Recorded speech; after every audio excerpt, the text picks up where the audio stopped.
Hello my dear family members, welcome back to our channel Ratna Competitive Exams Library. This is Ratna. So ee roju video lo manamu APPSC group 2 ki sambandhinchi geography మొత్తం నుండి syllabus లోని ప్రతి అంశాన్ని కూడా cover చేస్తూ exam point of view లో మనకి ఏ విధంగా బిట్స్ వస్తున్నాయి అనేది ఒకసారి చూసుకుందాము. ఒక 30 బిట్స్ ని అయితే ఇంపార్టెంట్ బిట్స్ ని అన్ని అంశాలు కవర్ చేస్తూ అయితే మీకోసం తెచ్చాను.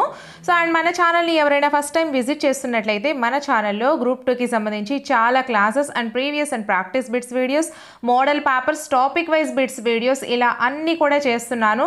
అండ్ క్విక్ రివిజన్ వీడియోస్ కూడా స్టార్ట్ చేశాను. క్విక్ రివిజన్ వీడియోస్ అంటే ఒక సబ్జెక్ట్ మొత్తం ఒక వీడియో రూపంలో మీకు ఎగ్జామ్కి వెళ్లే ముందు ఆ ఒక్క వీడియో చూసుకుంటే సరిపోతుంది అనే విధంగా అయితే తయారు చేస్తున్నాను. సో ఆ వీడియోస్ కావాలి అంటే ఖచ్చితంగా కామెంట్ సెక్షన్లో ప్రతి ఒక్కరు కూడా మెన్షన్ చేయండి, మేడం గారు మాకు క్విక్ రివిజన్ వీడియోస్ కావాలి. అండ్ మీకు ఇంకా ఎటువంటి వీడియోస్ కావాలన్నా సరే ఖచ్చితంగా కామెంట్ సెక్షన్లో మెన్షన్ చేయండి. అండ్ ఈ వీడియోస్ నచ్చినట్లయితే ఖచ్చితంగా లైక్ చేయండి, మన ఛానల్ని తప్పకుండా సబ్స్క్రైబ్ చేసుకొని మీ అందరి సపోర్ట్ ఇవ్వండి. అండ్ వీలైతే వీడియోస్ని మీ ఫ్రెండ్స్కి షేర్ కూడా చేయండి. మన ఛానల్లోని అన్ని వీడియోస్ ఎటువంటి యాప్స్ లేకుండా ఫ్రీగా చేస్తున్నాను. అండ్ నేను చేసిన ఇంతవరకు వీడియోస్ అన్నీ కూడా ఈ వీడియో డిస్క్రిప్షన్లో ప్లేలిస్టుల రూపంలో అయితే నేను క్రియేట్ చేసి పెడుతున్నాను. సో అవన్నీ కూడా ఒకసారి చూసుకోండి, మీకు చాలా చాలా యూస్ఫుల్గా అయితే ఉంటాయి. సో లేట్ చేయకుండా మనం ఫస్ట్ క్వశ్చన్ చూసేద్దాము.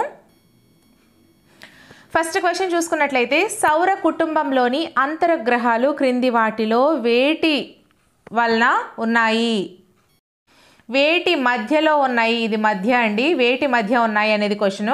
సో ఆప్షన్స్, ఫస్ట్ వన్ సూర్యునికి ఆస్టరాయిడ్స్కి మధ్యన, సెకండ్ వన్ సూర్యునికి బృహస్పతికి మధ్యన, థర్డ్ వన్ సూర్యునికి భూమికి మధ్యన, ఫోర్త్ వన్ సూర్యునికి అంగారక గ్రహానికి మధ్యన. సో సరైన సమాధానాన్ని కామెంట్ చేసేయండి. అండ్ వీడియో నచ్చినట్లయితే ఖచ్చితంగా లైక్ చేయండి అమ్మా. ఈ వీడియో డిస్క్రిప్షన్లో మాత్రం లింక్స్ ప్రొవైడ్ చేస్తున్నాను. వీడియో టైటిల్ మీద మీరు క్లిక్ చేసినట్లయితే లింక్స్ అన్నీ కూడా చక్కగా ఓపెన్ అవుతాయి, చూసుకోండి.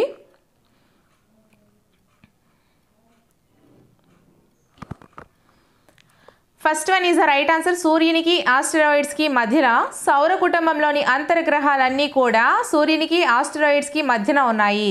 నెక్స్ట్ క్వశ్చన్, క్రింది వాటిని పరిశీలింపుము. ప్రతిపాదన ఏ, భూమి తన కక్ష్యా మార్గంలో అపహేళి స్థానంలో ఉన్నప్పుడు అధిక పరిమాణంలో సౌరశక్తి చేరుతుంది.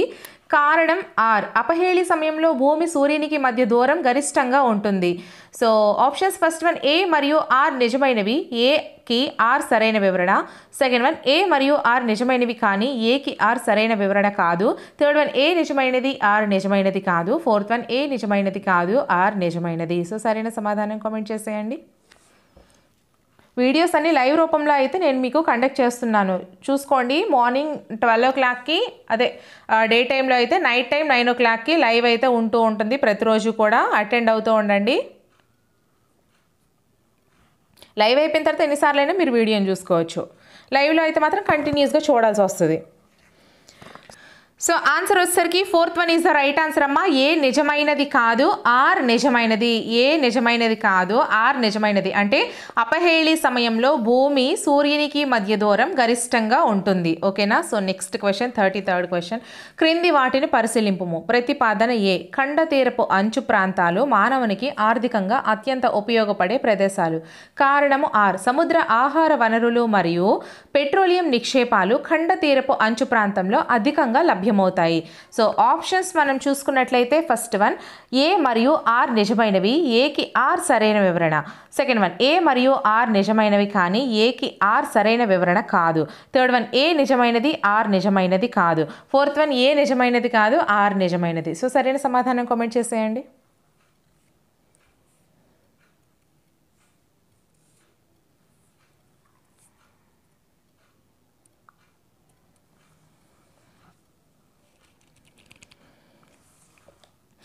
First one is the right answer అమ్మా. ఏ మరియు ఆర్ నిజమైనవి, ఏకి ఆర్ సరైన వివరణ. సో మనకి ఇక్కడ ప్రతిపాదన ఏ, ఖండ తీరపు అంచు ప్రాంతాలు మానవునికి ఆర్థికంగా అత్యంత ఉపయోగపడే ప్రదేశాలు, ఇది కూడా మనకి సరైనదే. అలాగే సముద్ర ఆహార వనరులు మరియు పెట్రోలియం నిక్షేపాలు ఖండ తీరపు అంచు ప్రాంతంలో అధికంగా లభ్యమవుతాయి. ఈ రెండింటికి ఇది ఏకి ఆర్ అనేది సరైన వివరణ, రెండు కూడా సరైనవే. ఓకేనా. సో నెక్స్ట్ క్వశ్చన్, లడఖ్ శ్రేణికి సంబంధించి సరైనది గుర్తింపుము. ఏ, కారాకోరం యొక్క దక్షిణ భాగాన్ని లడఖ్ శ్రేణిగా పరిగణిస్తారు. బి, లడఖ్ అనగా ఎత్తైన కనుమల భూభాగం అని అర్థము. సి, లడఖ్ను లిటిల్ టిబెట్ లామా ల్యాండ్ అని కూడా అంటారు. వీటిలో సరైనవి ఏవి? First one A, B, second one B, C, third one A, C, fourth one A, B మరియు సి. సో సరైన సమాధానం కామెంట్ చేసేయండి.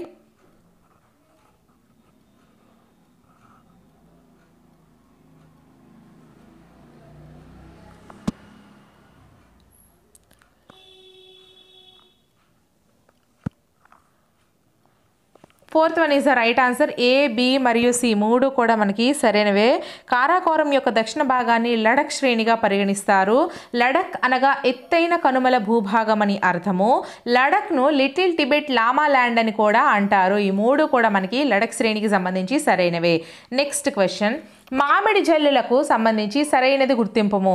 ఫస్ట్ వన్, ఇవి కేరళ మరియు కర్ణాటక రాష్ట్రాలలో కురుస్తాయి. సెకండ్ వన్, ఇవి మామిడి పండ్లు రాలకుండా ఉండడానికి పక్వానికి రావడానికి ఉపయోగపడతాయి. థర్డ్ వన్, వీటిని ఏప్రిల్ వానలని కూడా అంటారు. ఫోర్త్ వన్, పైవన్నీ సరైనవే. సో సరైన సమాధానం కామెంట్ చేసేయండి.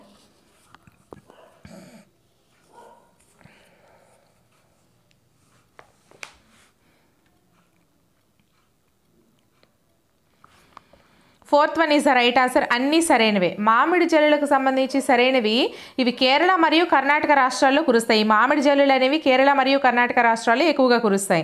అలాగే ఈ మామిడి పండ్లు రాలకుండా ఉండడానికి, మామిడి పండ్లు పక్వానికి రావడానికి ఉపయోగపడేవి మామిడి జల్లులు. అలాగే వీటిని ఏప్రిల్ వానలని కూడా అంటారు. ఈ మామిడి జల్లులని ఏప్రిల్ వానలని కూడా అంటారు. సో నెక్స్ట్ క్వశ్చన్, 10,000 హెక్టార్లు లేదా అంతకంటే ఎక్కువ ఆయకట్టు ప్రాంతం గల ప్రాజెక్టులను డాష్ అంటారు. ఫస్ట్ వన్, భారీ నీటిపారుదల ప్రాజెక్టులు. సెకండ్ వన్, మధ్య తరహా ప్రాజెక్టులు. థర్డ్ వన్, చిన్న తరహా ప్రాజెక్టులు. ఫోర్త్ వన్, మైక్రో ప్రాజెక్టులు. సో సరైన సమాధానం కామెంట్ చేసేయండి.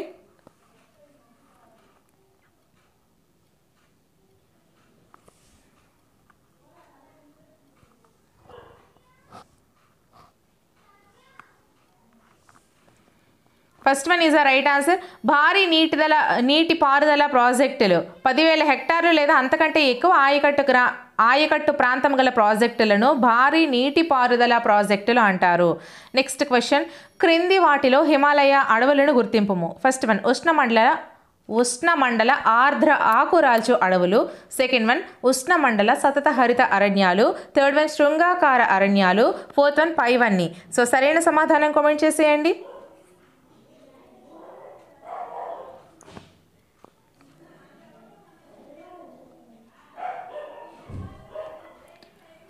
So fourth one is the right answer అమ్మ. ఈ మూడు సరైనవే. ఉష్ణమండల ఆర్ద్ర ఆకురాల్చు అడవులు, హిమాలయ అడవులు అనేవి ఉష్ణమండల ఆర్ద్ర ఆకురాల్చు అడవులు. అలాగే ఉష్ణమండల సతత హరిత అరణ్యాలని కూడా ఈ హిమాలయ అడవులను అంటారు. అలాగే శృంగాకార అరణ్యాలు అన్నా కూడా మనకి హిమాలయ అడవులే అవుతాయి. ఓకేనా? సో నెక్స్ట్ క్వశ్చన్, ఆంధ్రప్రదేశ్లో క్రింద తెలిపిన ఏ ప్రాంతాలలో లాటరైట్ నేలలు విస్తరించి ఉన్నాయి? First one Kavali, second one Sullurpeta, third one Satyavedu, fourth one పైవన్నీ. సో సరైన సమాధానం కామెంట్ చేసేయండి.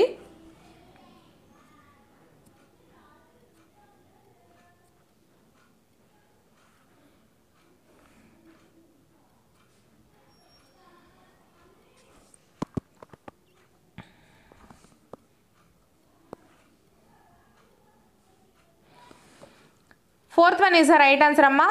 ఆంధ్రప్రదేశ్లో కావలి, సూళ్ళూరుపేట, సత్యవేడు ఈ మూడు ప్రాంతాల్లో కూడా లాటరైట్ నేలలు అయితే విస్తరించి ఉండడం జరిగింది. Next question, 2021 Indian state forest report ప్రకారం రాష్ట్ర భూభాగంలో అటవీ విస్తీర్ణ శాతం ఎంత? First one 24.2%, second one 16.2%, third one 23.35%, fourth one 23.4%. So సరైన సమాధానం కామెంట్ చేసేయండి.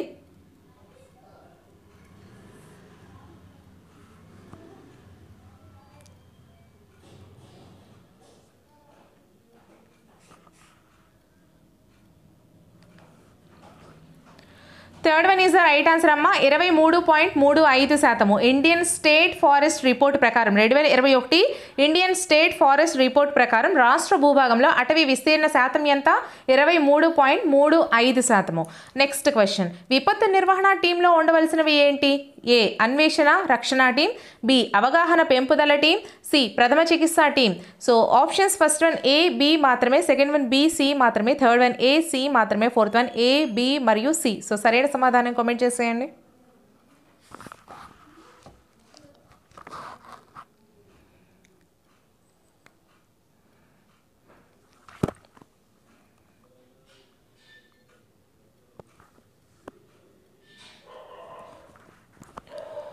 So fourth one is the right answer. A, B మరియు సి మూడు కూడా మనకి సరైనవే. విపత్తు నిర్వహణ టీంలో ఉండవలసినవి ఏంటేంటి? విపత్తు నిర్వహణ టీంలో అన్వేషణ రక్షణ టీము, అలాగే అవగాహన పెంపుదల టీము, అలాగే ప్రథమ చికిత్స టీం, ఈ మూడు కూడా మనకి విపత్తు నిర్వహణ టీంలో ఉండవలసినవి. ఓకేనా? సో నెక్స్ట్ క్వశ్చన్, క్రింది వాటిని పరిశీలింపుము. ప్రతిపాదన ఏ, తోట పంటల వ్యవసాయ విధానానికి మూలధన పెట్టుబడులు ఎక్కువగా కావాలి. కారణము ఆర్, తోట పంటల విధానంలో పంట ఫలానా కాలం అంటే గెస్టేషన్ పీరియడ్ అనేది ఎక్కువగా ఉంటుంది. So options first one A మరియు ఆర్ నిజమైనవి, ఏకి ఆర్ సరైన వివరణ. సెకండ్ వన్ ఏ మరియు ఆర్ నిజమైనవి కానీ ఏకి ఆర్ సరైన వివరణ కాదు. థర్డ్ వన్ ఏ నిజమైనది, ఆర్ నిజమైనది కాదు. ఫోర్త్ వన్ ఏ నిజమైనది కాదు, ఆర్ నిజమైనది. సో సరైన సమాధానం కామెంట్ చేసేయండి. ఒకసారి ఇది చూడండి ప్రతిపాదన.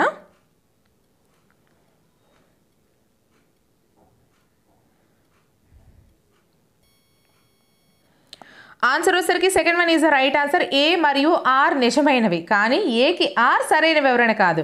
ఇక్కడ చూడండి, తోట పంటల వ్యవసాయ విధానానికి మూలధన పెట్టుబడులు ఎక్కువగా కావాలి. అవును, ఇది రైటే. అలాగే తోట పంటల విధానంలో పంట ఫలానా కాలం అనేది ఎక్కువగా ఉంటుంది, ఇది కూడా రైటే. కానీ ఈ రెండింటికి ఏకి అనేది ఆర్ సరైన వివరణ కాదు. ఓకేనా? సో నెక్స్ట్ క్వశ్చన్, జాతీయ రహదారుల పొడవు ఎక్కువగా గల రాష్ట్రం ఏది? First one Maharashtra, second one Madhya Pradesh, third one Rajasthan, fourth one Uttar Pradesh. So సరైన సమాధానం కామెంట్ చేసేయండి.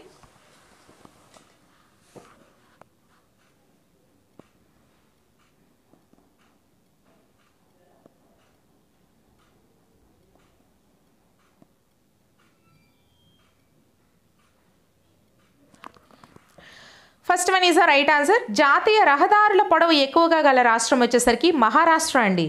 జాతీయ రహదారుల పొడవు ఎక్కువగా గల రాష్ట్రం Maharashtra.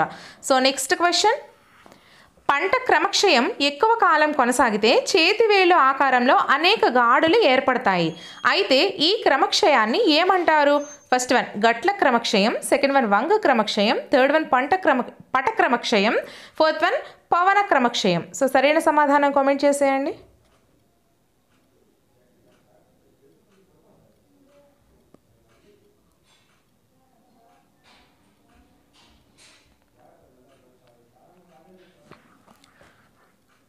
Second one is the right answer. వంక క్రమక్షయం. పంట క్రమక్షయం ఎక్కువ కాలం కొనసాగితే చేతివేలు ఆకారంలో అనేక గాడ్లు ఏర్పడ్డాన్ని మనం వంక క్రమక్షయం అని కూడా అంటారు. నెక్స్ట్ క్వశ్చన్, క్రింది వాటిలో సరైన జతను గుర్తింపుము. ఏ బంగారు విప్లవం పండ్లు, బి బూడిద విప్లవం ఎరువులు, సి పసుపు విప్లవం నూనె గింజలు, డి బ్రౌన్ విప్లవం సుగంధ ద్రవ్యాలు. వీటిలో సరైనవి ఏవి? ఫస్ట్ వన్ ఏ, బి మాత్రమే, సెకండ్ వన్ బి, సి మాత్రమే, థర్డ్ వన్ ఏ, బి మరియు C, fourth one A, B, C మరియు డి. సో సరైన సమాధానం కామెంట్ చేసేయండి అమ్మా.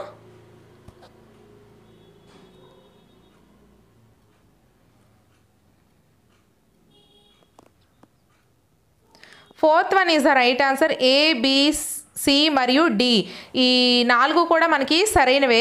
బంగారు విప్లవం అని పండ్లకు సంబంధించినది, బూడిద విప్లవం అనేది ఎరువులకు సంబంధించినది, పసుపు విప్లవం అనేది నూనె గింజలకు సంబంధించింది, బ్రౌన్ విప్లవం అనేది సుగంధ ద్రవ్యాలకు సంబంధించింది.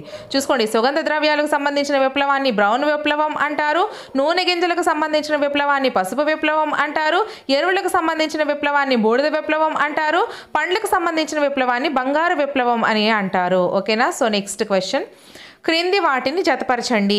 గనుల ప్రాంతం లెఫ్ట్ సైడ్ ఇచ్చాడు, రైట్ సైడ్ ఖనిజం ఇచ్చాడు. So A Malanjkhand, B Kudremukh, C Korba, D Jaduguda. So ఖనిజం వచ్చేసరికి ఫస్ట్ వన్ బొగ్గు, second one copper, third one ఇనుప ధాతువు, fourth one uranium. So options A1 B2 C3 D4, second one A2 B3 C1 D4, third one A2 B4 C3 D1, fourth one A1 B4 C3 D2. So సరైన సమాధానం comment చేసేయండి.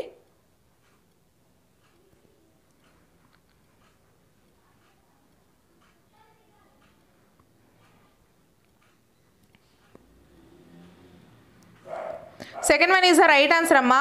A2 B3 C1 D4. Malak ఖంజ్ వచ్చేసరికి గనుల ప్రాంతము Malak ఖంజ్లో copper ఎక్కువ ఉంటుంది. ఓకేనా? So next వచ్చేసరికి ఇక్కడ కుద్రేముఖ్ వచ్చేసరికి ఇనుప ధాతువు అండి. కుద్రేముఖ్ ప్రాంతంలో ఇనుప ధాతువు ఎక్కువ ఉంటుంది. అలాగే కోర్బా వచ్చేసరికి కోర్బాలో బొగ్గు ఎక్కువగా ఉంటుంది. జాదూగోడ్లో యురేనియం ఎక్కువగా ఉంటుంది. ఓకేనా. మలకకంజ్లో కాపర్, కుద్రేముఖ్లో ఇనుప ధాతువు, కోర్బాలో బొగ్గు, జాదూగోడ్లో యురేనియం. ఈ విధంగా అయితే గనుల ప్రాంతము ఖనిజాలు ఉండడం జరిగింది. నెక్స్ట్ క్వశ్చన్, విశాఖపట్నం నౌకా నిర్మాణ కేంద్రానికి సంబంధించి సరైనది గుర్తింపుము. ఏ, ఇది భారతదేశంలో అతిపెద్ద నౌకా నిర్మాణ కేంద్రము. బి, దీనిని 1946లో ప్రారంభించారు. సి, దీనిని మొట్టమొదటి సింథియా నావిగేషన్ కంపెనీ వారు నిర్వహించారు. So options first one A B, second one B C, third one A C, fourth one A B మరియు సి. సో సరైన సమాధానం కామెంట్ చేసేయండి.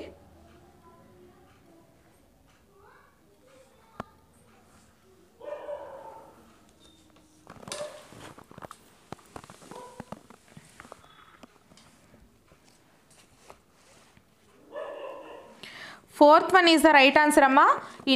ఈ మూడు కూడా మనకి సరైనవే. విశాఖపట్నం నౌకా నిర్మాణ కేంద్రానికి సంబంధించి సరైనవి వచ్చేసరికి భారతదేశంలో అతిపెద్ద నౌకా నిర్మాణ కేంద్రం విశాఖపట్నం. అలాగే దీనిని 1946లో ప్రారంభించారు. మొట్టమొదటి దీన్ని సింథియా నావిగేషన్ కంపెనీ వారు నిర్వహించారు.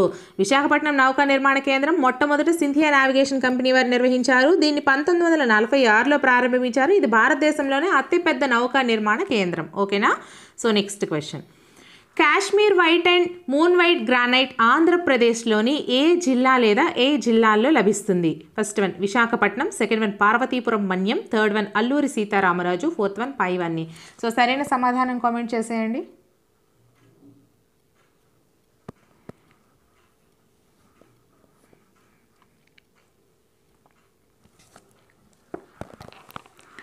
Fourth one is the right answer, పైవన్నీ. Kashmir white and moon white granite ఆంధ్రప్రదేశ్లోని విశాఖపట్నం జిల్లాలో, పార్వతీపురం మన్యం జిల్లాలో, అలాగే అల్లూరి సీతారామరాజు జిల్లాలో ఈ మూడింట్లో కూడా మనకి దొరుకుతుంది.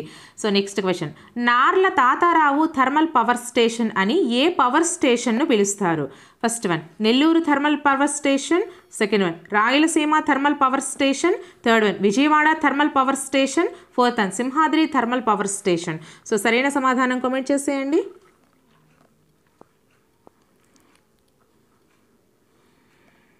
Narla Tatarao thermal power station అని దేన్ని పిలుస్తారు?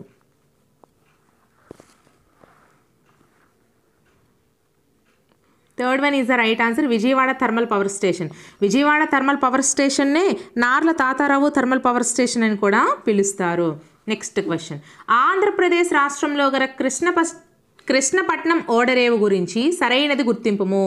ఫస్ట్ వన్ ఇది నెల్లూరు జిల్లాలో కలదు, సెకండ్ వన్ ఇది గ్రీన్ఫీల్డ్ ఓడరేవు, థర్డ్ వన్ రాష్ట్రంలో ప్రైవేటీకరించబడిన మొట్టమొదటి ఓడరేవు, ఫోర్త్ వన్ పైవన్నీ. సో సరైన సమాధానం కామెంట్ చేసేయండి.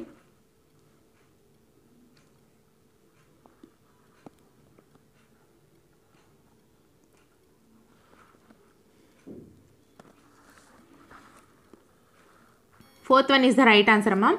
ఆంధ్రప్రదేశ్ రాష్ట్రంలో గల కృష్ణపట్నం ఓడరేవు గురించి సరైనవి ఏంటేంటి అంటే, ఈ ఆంధ్రప్రదేశ్లోని కృష్ణపట్నం ఓడరేవు అనేది నెల్లూరు జిల్లాలో కలదు. ఇది గ్రీన్ఫీల్డ్ ఓడరేవు.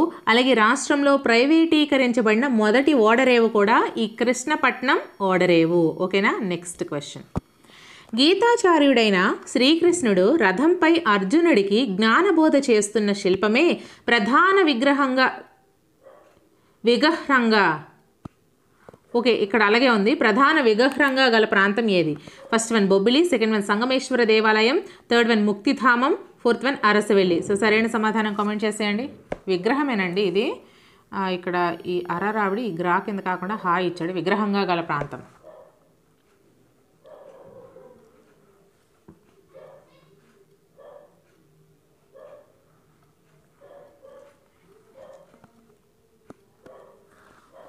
Third one is the right answer, Muktidhamam. గీతాచార్యుడైన శ్రీకృష్ణుడు రథంపై అర్జునుడికి జ్ఞానబోధ చేస్తున్న శిల్పమే ప్రధాన విగ్రహంగా గల ప్రాంతం ముక్తిధామం. నెక్స్ట్ క్వశ్చన్, క్రింది వాటిలో సరైన వాటిని గుర్తించండి. ఏ, ఒక దేశ జనాభా ఆ దేశ సరిహద్దును దాటి వేరొక దేశానికి వెళితే అంతర్జాతీయ వలస అంటారు. బి, అల్ప విద్యావంతులు, నైపుణ్యం లేనివారు ఎక్కువగా గల్ఫ్ దేశాలకు వలస వెళతారు. సి, విద్యావంతులు అమెరికా, యూకే, కెనడా వంటి దేశాలకు వలస వెళుతున్నారు. వీటిలో సరైనవి ఏవి? ఫస్ట్ వన్ ఏ మరియు బి, సెకండ్ వన్ బి మరియు సి, థర్డ్ వన్ ఏ మాత్రమే, ఫోర్త్ వన్ ఏ, బి మరియు సి. సో సరైన సమాధానం కామెంట్ చేసేయండి.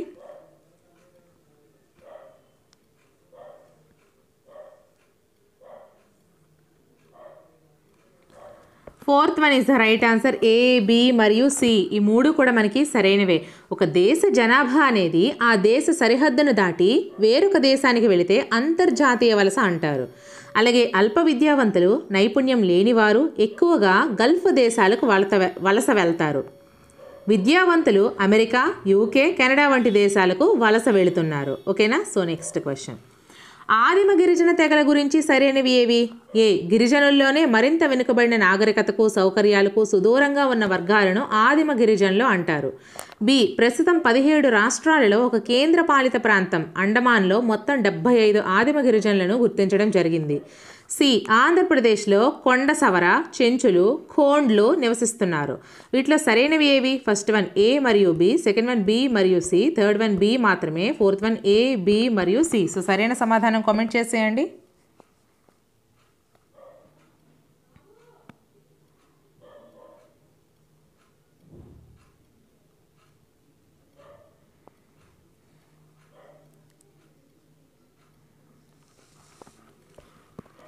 Fourth one is the right answer అమ్మా. ఏ, బి మరియు సి మూడు కూడా సరైనవే. ఆదిమ గిరిజన తెగల గురించి సరైనవి ఏంటేంటి? గిరిజనుల్లోనే మరింత వెనుకబడిన నాగరికతకు, సౌకర్యాలకు సుదూరంగా ఉన్న వర్గాలకు ఆదిమ గిరిజనులు అంటారు. బాగా వెనుకబడిన వారు. అలాగే ప్రస్తుతం 17 రాష్ట్రాల్లో ఒక కేంద్ర పాలిత ప్రాంతం అండమాన్లో మొత్తం 75 ఆదిమ గిరిజనులను గుర్తించడం జరిగింది. అలాగే ఆంధ్రప్రదేశ్లో కొండ సవర, చెంచులు, ఖోండ్లు నివసిస్తున్నారు. ఓకేనా? So next question.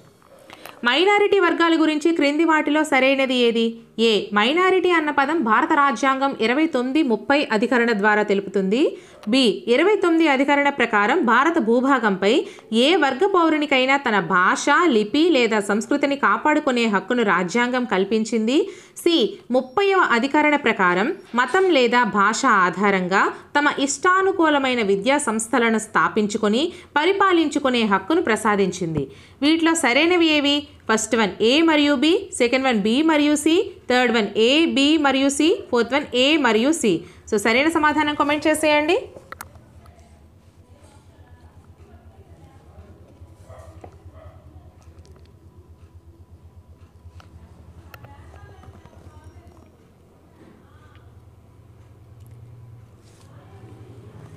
So third one is the right answer అమ్మా. మూడు కూడా మనకి సరైనవే. ఒకసారి చూసుకుందాము.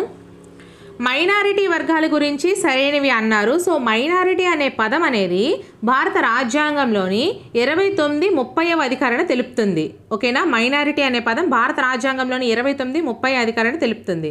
అలాగే 29వ అధికరణ ప్రకారము భారత భూభాగంపై ఏ వర్గ పౌరునికైనా తన భాష, లిపి లేదా సంస్కృతిని కాపాడుకునే హక్కును రాజ్యాంగం కల్పించింది. ఏ అధికరణ ప్రకారం? 29వ అధికరణ ప్రకారం భారత భూభాగంపై ఏ వర్గ పౌరునికైనా తన భాష, లిపి లేదా సంస్కృతిని కాపాడుకునే హక్కును రాజ్యాంగం కల్పించింది. అలాగే 30వ అధికరణ ప్రకారం మతం లేదా భాష ఆధారంగా తమ ఇష్టానుకూలమైన విద్యా సంస్థలను స్థాపించుకొని పరిపాలించుకునే హక్కును కూడా మనకి ప్రసాదించింది. ఓకేనా? So next question. భారతదేశంలో భాష అనగా ఫస్ట్ వన్ జాతీయ సమైక్యతను ప్రోత్సహించుటకు సహాయపడినది. సెకండ్ వన్ జాతీయ సమైక్యత మార్గానికి అడ్డుపడింది. థర్డ్ వన్ ఏ స్థాయిలోనూ ఏ సమస్యలను సృష్టించలేదు. ఫోర్త్ వన్ జాతీయ జీవన విధానంలో ఒక స్వస్థమైన పాత్రను వహించింది. సో సరైన సమాధానం కామెంట్ చేసేయండి.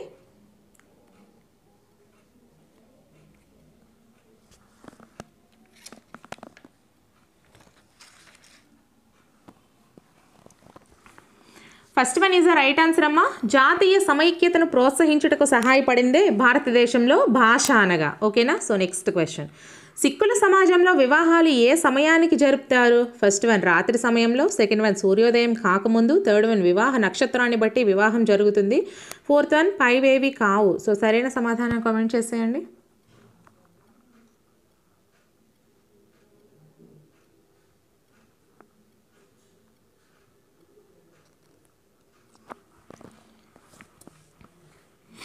Second one is the right answer. సూర్యోదయం కాకముందు. సిక్కుల సమాజంలో వివాహాలు అనేవి సూర్యోదయం కాకముందు అయితే జరుగుతాయి. నెక్స్ట్ క్వశ్చన్, క్రింది వాటిలో సరైనది గుర్తించండి. ఏ, రిజర్వ్ బ్యాంక్ యొక్క స్టేట్ ఫైనాన్సెస్ నివేదిక 2020 ప్రకారం విదేశాలలో పనిచేయు భారతీయుల వాటా 2019లో 3.6% ఉండేది, 2020లో 3% తగ్గిపోయింది. బి, పట్టణాలకు ప్రజలను ఆకర్షించే కారకాలు పుల్ కారకాలు. అలాగే బోగ్ అభిప్రాయంలో గ్రామాల్లో పుల్ కారకాలు, నగరాల్లో పుష్ కారకాలు అంటారు. సో వీటిలో సరైనవి ఏవి? ఫస్ట్ వన్ ఏ మరియు బి, సెకండ్ వన్ బి మరియు సి, థర్డ్ వన్ ఏ మరియు C, fourth one A, B మరియు సి. సో సరైన సమాధానం కామెంట్ చేసేయండి.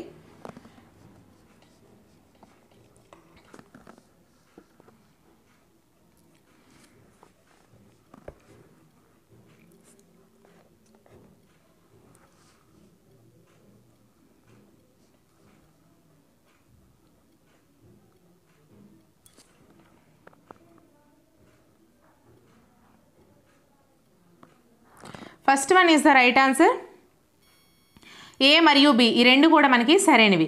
రిజర్వ్ బ్యాంక్ యొక్క స్టేట్ ఫైనాన్సెస్ నివేదిక 2020 ప్రకారం విదేశాల్లో పనిచేయే భారతీయుల వాటా 2019లో 3.6%గా ఉండేది, అది 2020లో 3%కి తగ్గిపోయింది.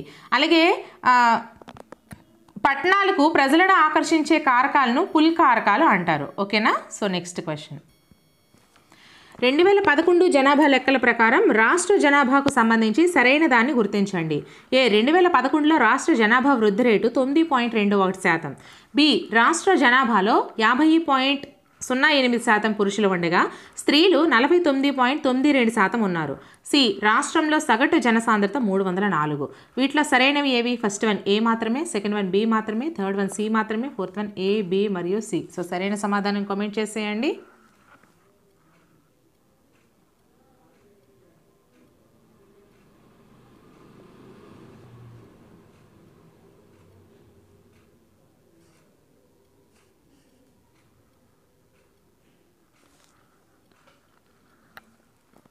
Fourth one is the right answer అమ్మా. ఏ, బి మరియు సి మూడు కూడా మనకి సరైనవే.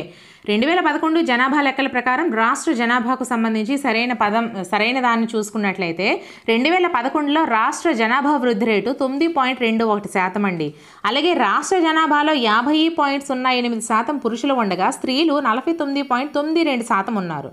అలాగే రాష్ట్రంలో సగటు జనసాంద్రత 304 అండి. రాష్ట్రంలో సగటు జనసాంద్రత ఎంత? 304. నెక్స్ట్ క్వశ్చన్, 2011 జనాభా లెక్కల ప్రకారం అక్షరాస్యత గురించి సరైన దాన్ని గుర్తించండి. ఏ, భారతదేశంలో అక్షరాస్యత శాతం 73%. బి, దేశంలో గ్రామీణ జనాభా అక్షరాస్యత 67.8%. సి, దేశంలో పురుషుల అక్షరాస్యత 80.9%. డి, దేశంలో పట్టణ జనాభా అక్షరాస్యత 84.1%. అయితే వీటిలో సరైనవి ఏవి? ఫస్ట్ వన్ ఏ మరియు బి, సెకండ్ వన్ బి మరియు సి, థర్డ్ వన్ ఏ మరియు D, fourth one A, B, C మరియు డి. సో సరైన సమాధానం కామెంట్ చేసేయండి.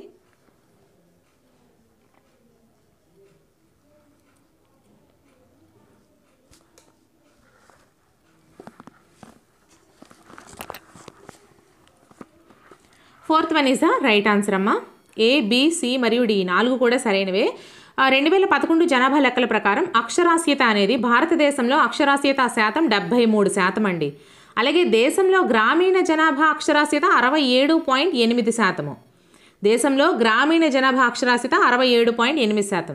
అలాగే దేశంలో పురుషుల అక్షరాస్యత 80.9%. దేశంలో పురుషుల అక్షరాస్యత ఎంత?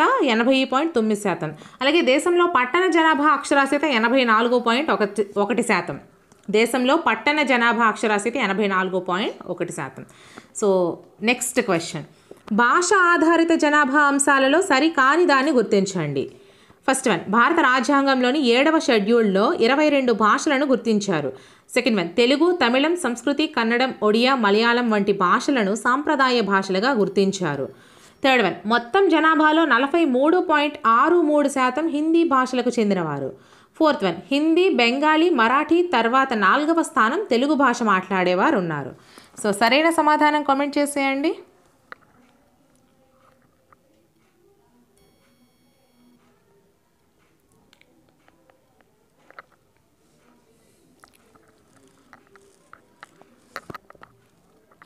First one is the right answer. ఇది మనకి సరి కానిదమ్మా.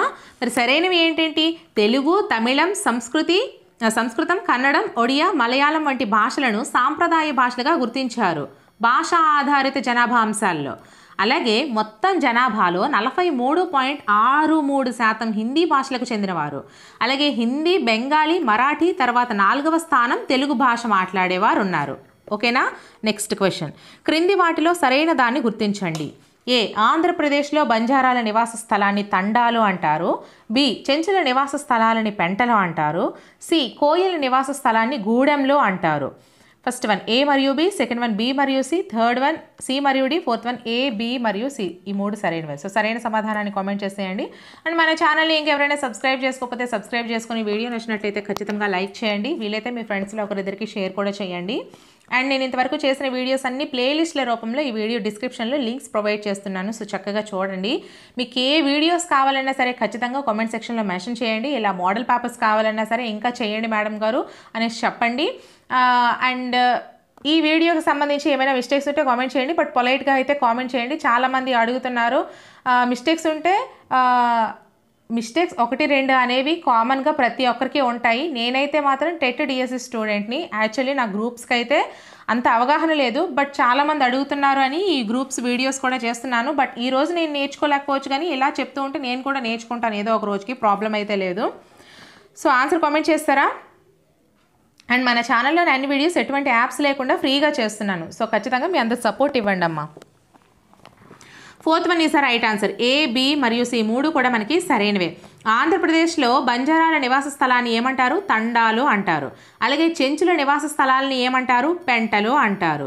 కోయల నివాస స్థలాన్ని ఏమంటారు? గూడెంలో అంటారు. ఓకేనా.